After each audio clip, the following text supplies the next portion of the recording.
देखिए पीएआर भरनी कैसे है ये हम लास्ट वीडियो में देख चुके हैं। तो आज हम बात करेंगे कि पीएआर को हम सेंड टू एस्टेब्लिशमेंट किस तरह से करें। तो सबसे पहले आप अपनी एसएसओ आईडी पे लॉगिन करेंगे। एसएसओ आईडी पे लॉगिन करने के बाद अब आप जाएंगे राजकाज पीएआर पे, ठीक है, गवर्नमेंट टू गवर्नमेंट वाले सेक्शन में G2G में राजकाज पीएआर पे। उसके बाद जब आप अपने एम्प्लॉय सेक्शन में जाएंगे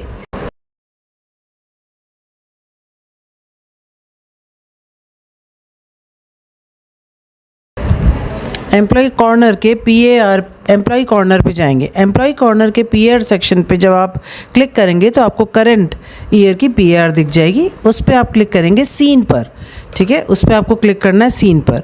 यहाँ पर आपको जो पीएआर आपने भरी थी वो दिखाई दी जाएगी। आप उसको क्रॉस चेक कर लीजिए।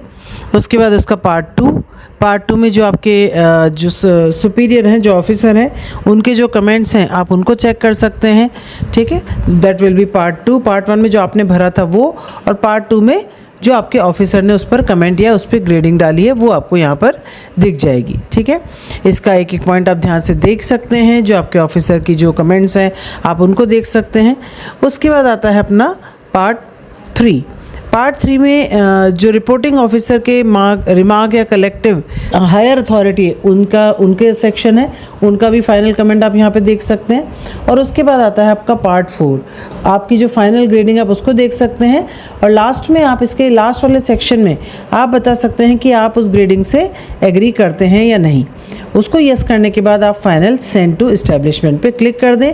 ये पीआर आपकी एस्टेब्लिशमेंट सेक्शन को फॉरवर्ड हो जाएगी, ठीक है। तो इस तरह से आप अपनी पीआर को एस्टेब्लिशमेंट को सेंड कर सकते हैं।